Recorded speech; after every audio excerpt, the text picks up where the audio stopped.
اچھا، پہلے تو یہ سمجھ لیں اور اچھی طرح سمجھ لیں کہ جو بندہ مومن ہے وہ فالح بننا چاہتا ہے، اور فلاح دونوں جہانوں کی کامیابی ہے۔ یہ کہ یہ دنیا برباد ہو تو آخرت کی دنیا سنورے گی، اور آخرت کی دنیا برباد ہو تو یہ سنورے گی، ایسا نہیں ہے۔ اسلام نے ہمیں یہ ضابطہ نہیں دیا، لا رہبانیت فی الاسلام، اسلام میں رہبانیت نام کی کوئی چیز نہیں۔ یہ دوسرے ادیان نے چیزیں گھڑی، لیکن اسلام ایسا دین ہمیں دیتا ہے جو دنیا آخرت دونوں کو سنوارتا ہے۔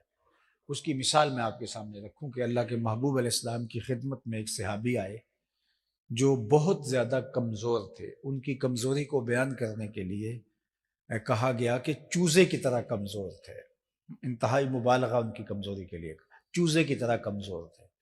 تو جب ان کو حضور علیہ السلام نے دیکھا تو فرمایا کہ تم اتنے کمزور ہو، تم نے اللہ سے کوئی دعا تو نہیں مانگی تھی؟ انہوں نے کہا جی حضور، میں نے اللہ سے ایک دعا مانگی تھی، شاید وہ قبول ہو گئی۔ کیا دعا مانگی تھی؟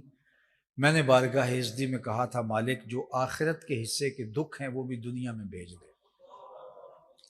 میری آخرت صاف ہونی چاہیے، دنیا میں دکھ تکلیفیں بیماریاں غربتیں آنا ہے یہیں آ جائیں، میں یہیں سے صاف ہو کے جاؤں۔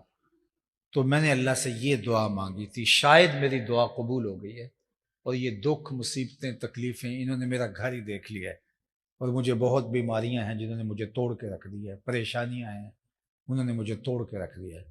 بظاہر تو بڑی اچھی بات ہے، انہوں نے آخرت بچا لی، اور دنیا میں جو بھی ہے بھگت ہی لیں گے نا، جیسے بھی بھگت لیں گے۔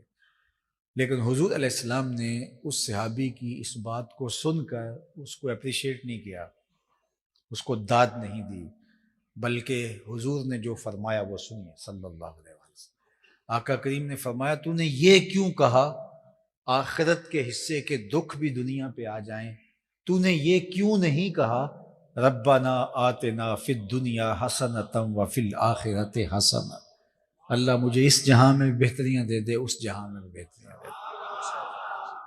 تو ہم اس دنیا میں ذلیل ہونے کے لیے نہیں آئے، اچھا کمائیں، اچھا کھائیں، اچھا پہنیں، آبرو بری زندگی گزاریں، حلال رزق اللہ آپ کو وسیع عطا کرے، خود کھائیں، بچوں کو کھلائیں، آپ کے بچوں کے چہرے مہرے رہن سہن سے پتہ چلے کہ اللہ کا کرم ہے، یہ اللہ نے ہمیں آسانیاں دی ہیں، یہ کوئی مسئلہ نہیں ہے۔ لیکن ہماری آخرت برباد نہیں ہونی چاہیے اس دنیا کے پیچھے چل کے۔ دنیا آزمائش بہت بڑی ہے، لیکن اس کا یہ مطلب بھی نہیں ہے کہ ہم ترک دنیا کر رہے ہیں۔ ہمارا دین ہمیں ترک دنیا سے بھی روکتا ہے اور غرق دنیا سے بھی روکتا ہے، کہ تم دنیا کو ترک بھی نہ کرو اور دنیا میں غرق بھی نہ ہو جاؤ۔ اور صوفیاء نے اس کے لیے کتنی خوبصورت بات کی، وہ فرماتے ہیں دنیا میں ایسے رہو جس طرح کشتی پانی میں رہتی ہے، پانی میں رہتی ہے لیکن پانی کو اپنے اندر نہیں آنے دیتی۔ کشتی پانی میں رہے تو خیر ہے، پانی کشتی میں آ جائے تو خیر نہیں ہے۔ تم دنیا میں رہو تو خیر ہے، دنیا اندر آ گئی تو خیر نہیں ہے۔ تو کشتی پانی میں رہے گی، خود بھی تیرے گی، اپنے اوپر بیٹھے ہوئے لوگوں کو بھی ساحل مراد تک پہنچا دے گی۔ لیکن اگر کوئی سوراخ ہو گیا اور پانی کشتی کے اندر آ گیا تو کشتی خود بھی ڈوبے گی، اور اس کے جو اوپر بیٹھے ہوں گے ان کو بھی لے ڈوبے گی۔ کہا تم دنیا میں رہو، دنیا تمہارے اندر نہ رہے۔ اور اگر دنیا تمہارے اندر اتر آئی تو شیخ ابو نعیم الاصفہانی 4 صدی کے مجدد بھی ہیں اور محدث بھی، حلیہ میں لکھتے ہیں من نظر الی الدنیا نظر الحب اخرج اللہ تعالی من قلبہ نور الیقین والزہد۔ جس نے دنیا کو محبت کی نظر سے دیکھا، اللہ اس کے دل سے زہد اور تقوی کے نور کو کھینچ لیتا ہے، تو پھر وہ برباد ہو گیا۔ تو دنیا میں رہیں، ڈٹ کے رہیں، لیکن دنیا کا ایک قطرہ بھی اندر نہ آنے دیں۔ اگر کسی نے اس مرغابی کی طرح جو پانی میں غوطے بھی کھاتی ہے لیکن پروں میں ایک قطرہ بھی جذب نہیں ہونے دیتی، اس لیے ہمیں دنیا میں رہ کر کے بھی دنیا میں نہیں رہنا ہے۔ حضرت مجدد الفسانی نے فرمایا کہ صوفی قائن اور بائن ہوتا ہے، کہ جو دنیا میں رہ کر کے بھی دنیا میں نہیں رہتا۔ اور اقبال نے کہا تھا نا کہ جلوت میں بھی میسر رہی خلوت اس کو، جلوت میں بھی میسر رہی خلوت اس کو، شمع محفل کی طرح سب سے جدا سب کا رفیق، یہاں ہو کر بھی یہاں کا نہیں ہے۔ اللہ اکبر۔ تو کہا کہ کامیاب کون ہوا؟ قد افلح من تزکا، جس نے اپنے آپ کو ستھرا کر لیا۔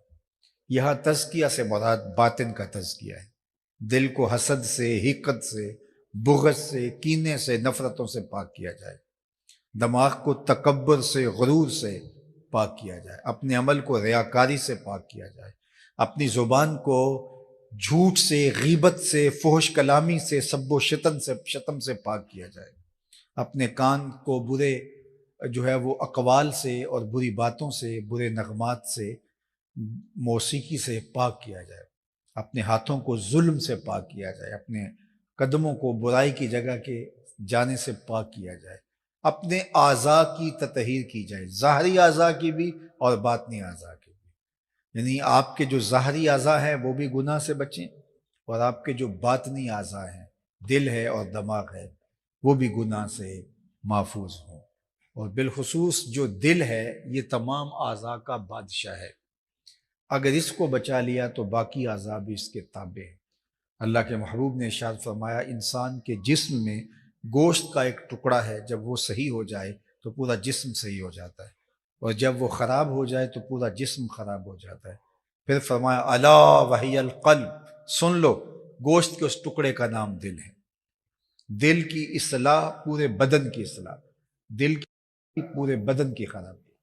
اس لیے باہو علیہ الرحمہ نے جو ہے وہ دل کے بارے میں بہت باریک باتیں کی ہیں، اور حضرت رومی علیہ الرحمہ نے کہا تھا دل بدست آور کہ حج اکبر است، از ہزاراں کعبہ یک دل بہتر است، کعبہ بن گاہے خلیل اطہر است، دل گزر گاہے جلیل اکبر است۔ کہتے ہیں دل کو قابو میں لے آ، یہی حج اکبر ہے، ہزار کعبے سے ایک دل بہتر ہے۔ وہ کیسے؟ کہا کہ کعبہ حضرت ابراہیم خلیل کی گزرگاہ ہے، دل رب جلیل کی گزرگاہ ہے۔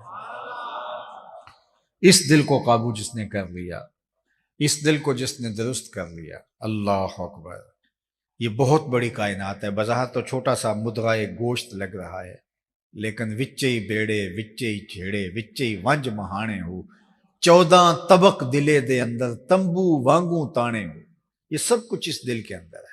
اس دل کی اصلاح پورے بدن کی اصلاح ہے، اور دل کی خرابی پورے بدن کی خرابی۔ ہمارے دل ہی تو خراب ہے، جب دل خراب ہوتے ہیں تو زبان بھی خراب ہو جاتی ہے، دل خراب ہوئے تو آنکھیں بھی خراب ہو جاتی ہیں، دل خراب ہوا تو پھر سوچیں بھی آوارہ ہو جاتی ہیں، دل خراب ہوا تو پھر ہاتھ بھی غلط کاموں میں لگ جاتے ہیں، اور اگر دل ستھرا ہے تو پھر سارے اعضاء ستھرے ہو جاتے ہیں۔